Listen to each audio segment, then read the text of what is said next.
ఉన్నప్పుడు అప్పుడున్నటువంటి అధికార పక్షానికి ధీటుగా సమాధానం చెప్పి రాష్ట్ర భవిష్యత్తు కోసం నిలబడింది శ్రీ పవన్ కళ్యాణ్ గారు. ఇప్పుడు కూటమి వచ్చిన తర్వాత చంద్రబాబు నాయుడు గారి యొక్క నాయకత్వంలో మరలా రాష్ట్ర ప్రజల కోసం స్వార్థం వదిలి రాష్ట్ర భవిష్యత్తు కోసం కూడా బలంగా నిలబడుతున్నటువంటి వ్యక్తి పవన్ కళ్యాణ్ గారు. కాబట్టే పవన్ కళ్యాణ్ గారి మీద బురద జల్లితేనే కూటమి ఓటమి సాధ్యం, మళ్ళీ వైసీపీ అనేటువంటి ఒక డ్రామా పార్టీ అధికారంలోకి రావడం సాధ్యం అని చెప్పేసి భావిస్తూ ఉన్నారు. కాబట్టి వాళ్ళ ప్రతి ఒక్కళ్ళు కులం ముసుగు మతం ముసుగు వేసుకుని వచ్చి పవన్ కళ్యాణ్ గారిని బ్లేమ్ చేసేటువంటి ప్రయత్నం చేస్తూ ఉన్నారు. కాబట్టి ఈ రాజకీయాలందరినీ మీరు గమనించుకోవాలి. ఎస్పెషల్లీ మీకు ఇంకో విషయం ఏం చెప్పాలి అంటే, రాజధాని విషయంలో జగన్మోహన్ రెడ్డి ఎంత దారుణమైనటువంటి డ్రామా గత 3 ఏళ్ల పాటు రక్తి కట్టించడం మీ అందరికీ తెలుసు. మరలా ఇప్పుడు కూడా కొత్తగా ఒక పేరు తెలుగు భాషలో దానికి అర్థం కూడా చెప్పుకోలేము మనం, మావిగన్ అంట. మీ అందరికీ తెలుసో లేదో నాకు తెలియదు. అదొక పదం పెట్టుకొని మళ్ళీ ఇప్పుడు కూడా ఎవరైనా మనుషుల మీద పగబట్టే మనుషులను చూసుంటాం, లేదా మనుషుల మీద పగబట్టేటువంటి పాములను చూసుంటాం, కానీ రాష్ట్రం మీద పగబట్టినటువంటి మనిషి రూపంలో విశ్వసర్పం జగన్మోహన్ రెడ్డి. అతను కనుక రాష్ట్ర రాజకీయాల్లో అధికారంలో కనుక వస్తే మరలా ఈ రాష్ట్రం తలలేని ముండంగా, రాజధాని లేని రాష్ట్రంగా మరలా మిగిలిపోవడం ఖాయం.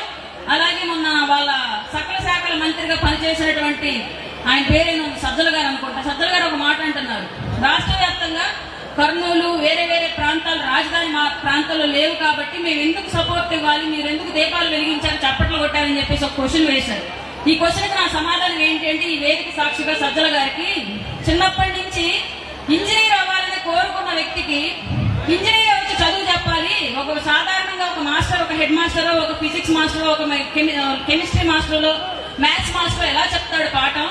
కాబట్టి నాకు చిన్నప్పటి నుంచి ఇంజనీర్ వచ్చి నాకు చదువు చెప్పాలని చెప్పి కోరుకున్నట్లుగా ఉండిద్ది. చిన్నప్పటి నుంచి ఫిజిక్స్ కెమిస్ట్రీ మ్యాథ్స్ అన్ని నేర్చుకుంటేనే పెద్ద అయ్యాక ఇంజనీర్లుగా రాణించగలం ఎవరైనా సరే. అట్లాగే రాజధాని అనేది ఒక ప్రాంతంలో స్థిరపరచుకొని రాజధానిని బేస్ చేసుకుని మనం రాష్ట్రానికి పరిశ్రమలు ఆదాయం నిధులు తీసుకొచ్చుకోగలిగితే కర్నూలు అయినా అనంతపురం అయినా కడప అయినా శ్రీకాకుళం అయినా విజయనగరం అయినా ఏదైనా సరే అభివృద్ధి దిశగా ముందుకు వెళ్లేది. ఈ విషయం కూడా తెలియకుండా గత 5 ఏళ్ల పాటు రాష్ట్రాన్ని పాలించారంటే మీకు ఓట్లేసి అధికారంలోకి తీసుకొచ్చినటువంటి ఆంధ్రప్రదేశ్ ప్రజలు చేసిన దౌర్భాగ్యం వైసీపీ టైంలో. కాబట్టి అట్లాంటి దౌర్భాగ్యం మరలా ఈ రాష్ట్రానికి రాకూడదని నిజాయితీ తప్ప, నిజం కోసం నిలవడం తప్ప, ప్రజల కోసం అభివృద్ధి కోసం పోరాడడం తప్ప స్వార్థం తెలియనటువంటి కూటమి ప్రభుత్వాన్ని 40 ఏళ్ల పాటు ఈ రాష్ట్రాన్ని పాలించి ప్రతి శాఖలో అణువు తెలిసినటువంటి చంద్రబాబు నాయుడు గారి నాయకత్వంలో, అలాగే తనకి ఎలాంటి రాజకీయ స్వార్థం లేకుండా, వ్యక్తిగత ఎజెండా లేకుండా ఈ రాష్ట్ర భవిష్యత్తే ముందుగా, అలాగే రాబోయేటువంటి జన్జీ తరం యొక్క అభివృద్ధి లక్ష్యంగా రాష్ట్రంలో ముందుకు నడుస్తున్నటువంటి శ్రీ పవన్ కళ్యాణ్ గారు ఆంధ్రప్రదేశ్ కి అడిగినప్పుడల్లా నిధులిచ్చి అభివృద్ధికి సహకరిస్తున్నటువంటి మోడీ గారి నాయకత్వంలోనే ముందు ఈ రాష్ట్రం అభివృద్ధి చెందాలి అని, అలాగే మన కళ్ళ ముందు తొందరలో స్థానిక సంస్థల ఎలక్షన్స్ ఉన్నాయి. ఆ విషయం మీ అందరికీ తెలుసు. రాబోయే రోజుల్లో కూటమి నుంచి పోటీ చేసేటువంటి సర్పంచ్లు, ఎంపీటీసీలు, జడ్పీటీసీలు, వార్డు మెంబర్లు, కౌన్సిలర్లుగా ఎవరు కూటమి నుంచి పోటీకి వచ్చినా ప్రతి ఒక్కరిని అఖండ మెజారిటీతో గెలిపించి మార్కాపురం జిల్లా సాధనే కాదు అభివృద్ధి కూడా మీ లక్ష్యం అని చెప్పేసి గుర్తించి ప్రతి కూటమి కార్యకర్తని గెలిపించాలని మనస్ఫూర్తిగా మీకు ఈ వేదిక సాక్షిగా విన్నవించుకుంటూ నాకు ఈ అవకాశం ఇచ్చినందుకు పెద్దలు శ్రీ కాశీనాథ్ గారికి, అలాగే వేదిక మీద ఉన్న పెద్దలందరికీ ధన్యవాదాలు తెలియజేసుకుంటున్నాను. జై. ఉన్నప్పుడు అప్పుడున్నటువంటి అధికార పక్షానికి ధీటుగా సమాధానం చెప్పి రాష్ట్ర భవిష్యత్తు కోసం నిలబడింది శ్రీ పవన్ కళ్యాణ్ గారు.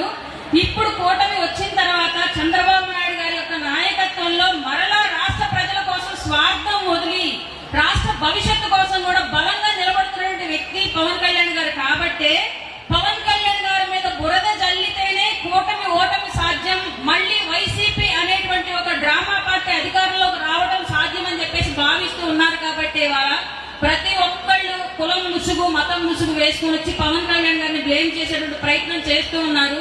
కాబట్టి ఈ రాజకీయాలందరినీ మీరు గమనించుకోవాలి.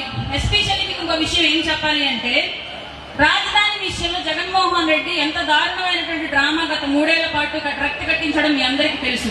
మరలా ఇప్పుడు కూడా కొత్తగా ఒక పేరు తెలుగు భాషలో దానికి అర్థం కూడా చెప్పుకోలేము మనం, మావిగన్ అంట. మీ అందరికీ తెలుసో లేదో నాకు తెలియదు. అదొక పదం పెట్టుకొని మళ్ళీ ఇప్పుడు కూడా ఎవరైనా మనుషుల మీద పగబట్టే మనుషులను చూసుంటాం, లేదా మనుషుల మీద పగబట్టేటువంటి పాములను చూసుంటాం, కానీ రాష్ట్రం మీద పగబట్టినటువంటి మనిషి రూపంలో విశ్వసర్పం జగన్మోహన్ రెడ్డి. అతను కనుక రాష్ట్ర రాజకీయాల్లో అధికారంలో కనుక వస్తే మరలా ఈ రాష్ట్రం తలలేని ముండంగా, రాజధాని లేని రాష్ట్రంగా మరలా మిగిలిపోవడం ఖాయం. అలాగే మొన్న వాళ్ళ మంత్రిగా పనిచేసినటువంటి ఆయన పేరేను సజ్జల గారు అనుకుంటా. సజ్జల గారు ఒక మాట అంటున్నారు, రాష్ట్ర వ్యాప్తంగా కర్నూలు వేరే వేరే ప్రాంతాలు రాజధాని మా ప్రాంతాల్లో లేవు కాబట్టి మేము ఎందుకు సపోర్ట్ ఇవ్వాలి, మీరు ఎందుకు దీపాలు వెలిగించారు, చప్పట్లు కొట్టారని చెప్పేసి ఒక క్వశ్చన్ వేశారు.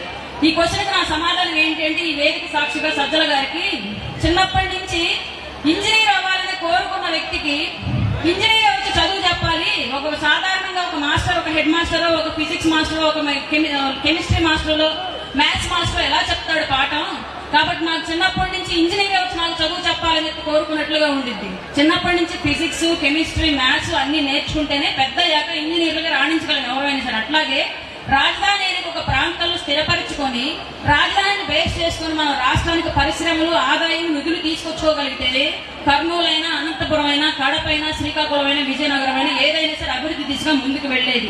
ఈ విషయం కూడా తెలియకుండా గత 5 ఏళ్ల పాటు రాష్ట్రాన్ని పాలించారంటే మీకు ఓట్లేసి అధికారంలోకి తీసుకొచ్చినటువంటి ఆంధ్రప్రదేశ్ ప్రజలు చేసినటువంటి దౌర్భాగ్యం వైసీపీ టైంలో. కాబట్టి అట్లాంటి దౌర్భాగ్యం మరలా ఈ రాష్ట్రానికి రాకూడదని నిజాయితీ తప్ప, నిజం కోసం నిలవడం తప్ప, ప్రజల కోసం, అభివృద్ధి కోసం పోరాడడం తప్ప స్వార్థం తెలియనటువంటి కూటమి ప్రభుత్వాన్ని 40 ఏళ్ల పాటు ఈ రాష్ట్రాన్ని పాలించి ప్రతి శాఖలో అణువు తెలిసినటువంటి చంద్రబాబు నాయుడు గారి నాయకత్వంలో, అలాగే తనకి ఎలాంటి రాజకీయ స్వార్థం లేకుండా, వ్యక్తిగత ఎజెండా లేకుండా ఈ రాష్ట్ర భవిష్యత్తే ముందుగా, అలాగే రాబోయేటువంటి జన్జీ తరం యొక్క అభివృద్ధి లక్ష్యంగా రాష్ట్రంలో ముందుకు నడుస్తున్నటువంటి శ్రీ పవన్ కళ్యాణ్ గారు ఆంధ్రప్రదేశ్ కి అడిగినప్పుడల్లా నిధులిచ్చి అభివృద్ధికి సహకరిస్తున్నటువంటి మోడీ గారి నాయకత్వంలోనే ముందు ఈ రాష్ట్రం అభివృద్ధి చెందాలి అని, అలాగే మన కళ్ళ ముందు తొందరలో స్థానిక సంస్థల ఎలక్షన్స్ ఉన్నాయి. ఆ విషయం మీ అందరికీ తెలుసు.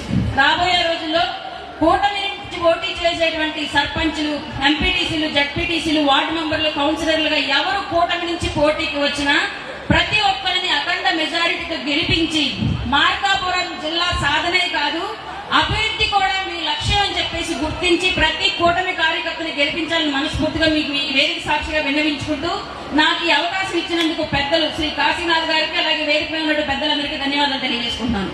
జై